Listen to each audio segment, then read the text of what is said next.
오늘은 이사야 28장 25절의 말씀을 소맥을 줄줄이 심으며 라는 제목으로 설교했던 찰스 스펄전 목사님의 설교 가운데 첫 번째 요점인 재배해야 할 주된 씨앗이 무엇인지를 알라에 대한 내용의 두 번째 부분을 이어서 읽도록 하겠습니다. 먼저 본문의 말씀을 읽겠습니다.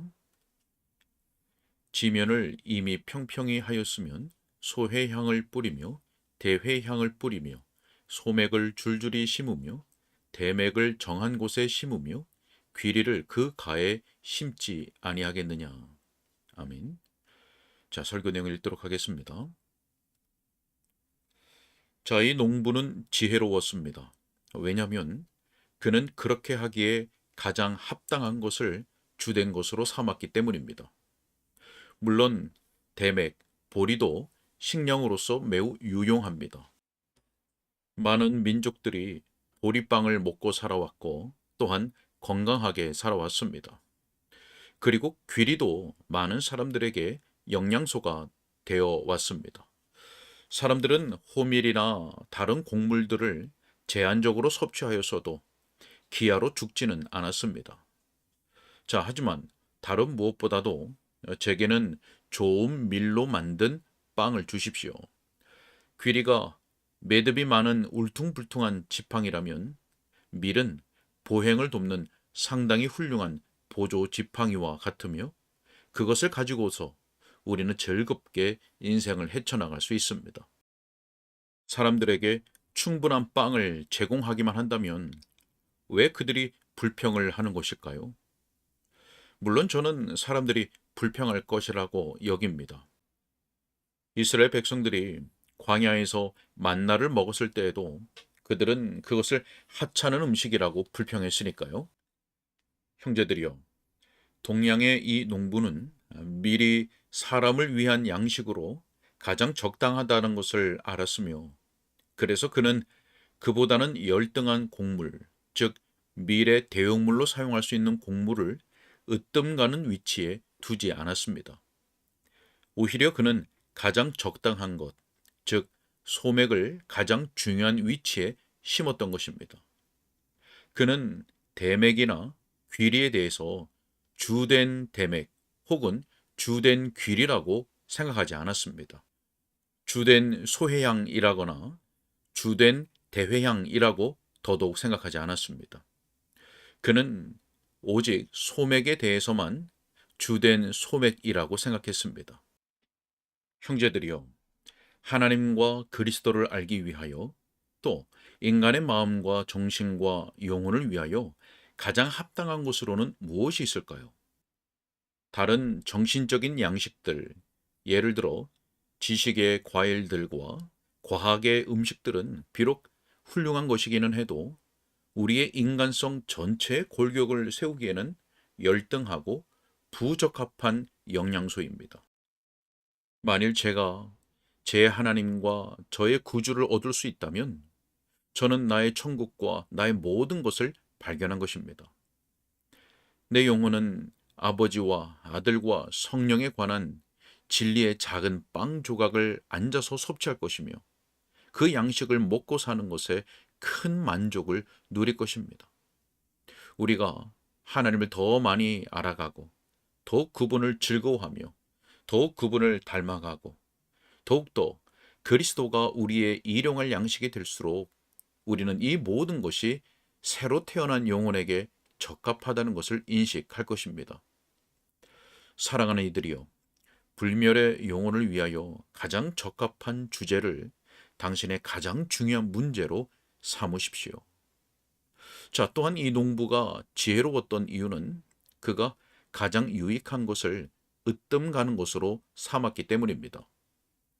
우리나라에서 어떤 상황에서는 소맥이 사람이 경작하기에 가장 유익한 것은 아닐 수가 있습니다. 하지만 일반적으로 소맥은 통상적인 식량 소비를 위해 땅이 낼 수 있는 최상의 곡물입니다. 그래서 이 본문은 소맥을 주된 소맥이라고 말하고 있는 것입니다. 이 비유는 참된 신앙과 관련하여 매우 적절합니다. 여호와를 경외하는 것이 가장 유익한 일입니다. 요즘에는 부자들이 5%의 이윤을 남기는 사업도 찾기가 어렵다고 하는 말을 들은 적이 있습니다. 하지만 여호와를 경외하는 것이야말로 매우 큰 이윤을 남기는 사업입니다.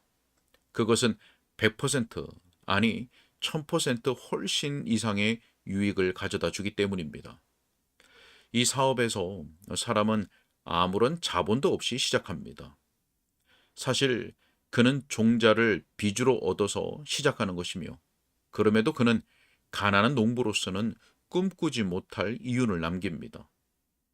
여러분은 그것을 두고 사업에 있어서 이상한 출발 방식이라고 말할 것입니다. 하지만 믿는 죄인은 그렇게 합니다. 하나님께 나아올 때 그는 무일푼이며 감당할 수 없는 빚을 진 상태입니다.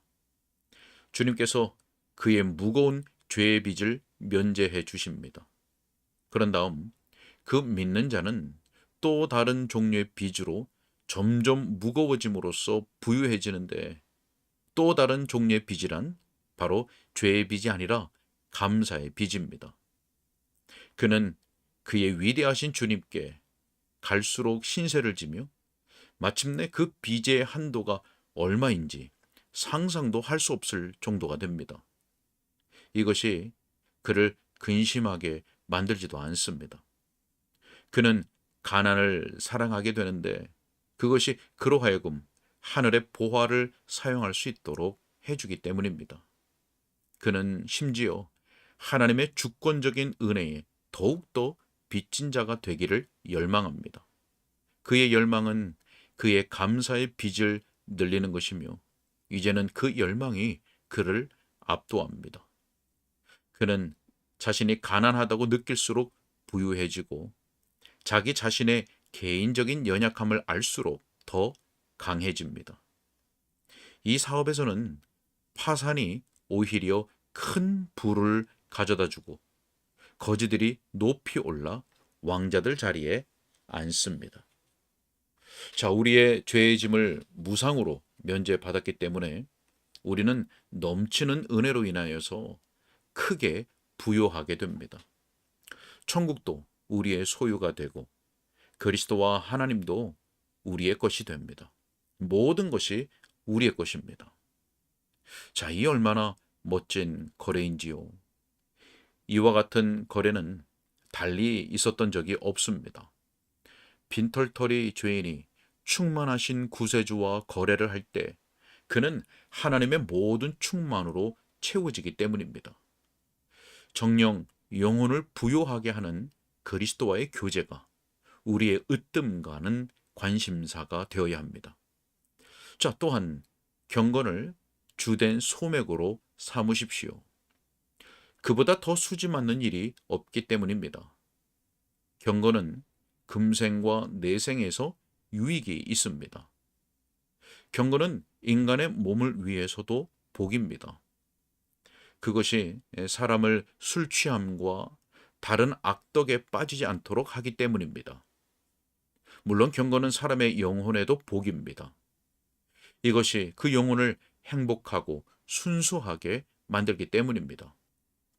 경건은 모든 면에서 사람에게 복입니다. 만약 제가 개처럼 죽어야 한다고 해도 저는 그리스도인으로 살기를 원합니다. 만약 내세가 없다고 해도 그럴수록 더욱 저는 위로와 기쁨을 위하여 그리스도를 닮은 삶을 살기를 간절히 원합니다. 신앙을 천박한 것으로 만들지 마십시오. 헛된 신앙 고백이 되어서는 안 됩니다. 신앙 고백 속에는 예수 그리스도께 대한 진심에서 우러나온 믿음이 있어야 하며 그것이 뿌리가 되어야 합니다. 자, 그것을 주의하여 살피십시오. 신앙이란 전부이든지 혹은 아무것도 아니든지 둘 중 하나여야 합니다. 첫 번째가 아니면 다른 어느 곳에도 없어야 합니다. 그것을 으뜸 가는 것으로 삼으십시오. 그러면 그것이 당신의 영혼을 보화로 채워줄 것입니다.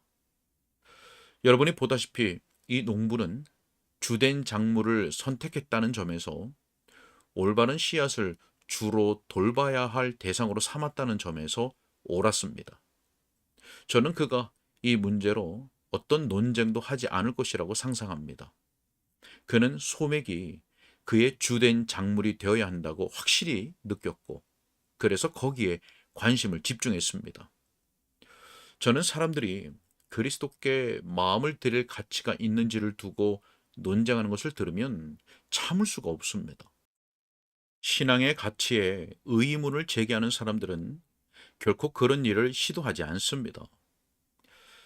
어떤 기고만장한 사람들이 참된 경건에 반대하는 글을 쓰거나 그것을 리뷰라고 하는 고상한 책에 발표하는 것을 볼 때마다 그렇게 하는 것이 영리한 것이라고 말하는 사람들을 멀리 하도록 하십시오.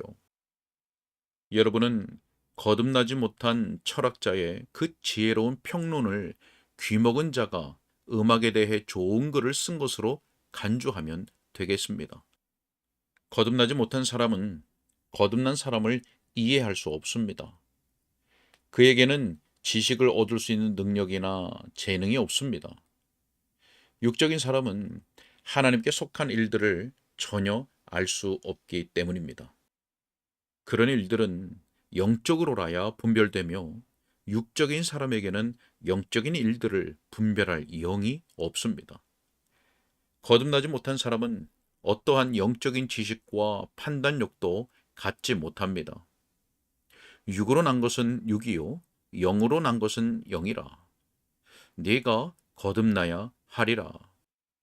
자, 우리는 과학적인 문제에 대해서는 과학에 정통한 사람들의 증언을 기꺼이 받아들이려고 합니다. 하지만 그들의 영역에서 멀리 벗어난 문제에 대해서는 그들의 의견에 관심을 기울이지 않습니다. 꿀에 달콤한 맛이 없다고 누가 저에게 말하겠습니까? 저는 꿀이 마치 계란의 흰자처럼 별다른 맛이 없다고 주장하는 사람의 판단을 받아들이지 않습니다.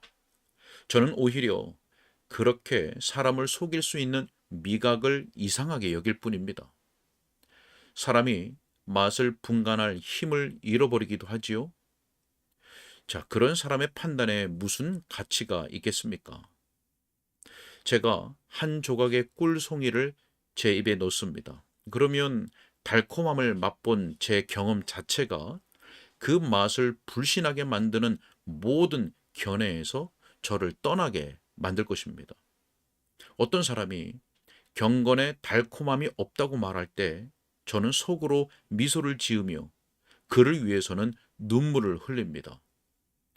경건의 참맛을 더욱더 맛볼수록 저는 다시 미소를 지으면서 그가 알지도 못하는 문제에 대해 너무 성급하게 이야기하고 있다고 생각합니다.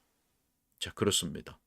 우리는 오래전에 마음을 정했습니다. 우리는 더 이상 논쟁하기 위해 돌아다니지 않습니다. 경건은 우리에게 소맥입니다.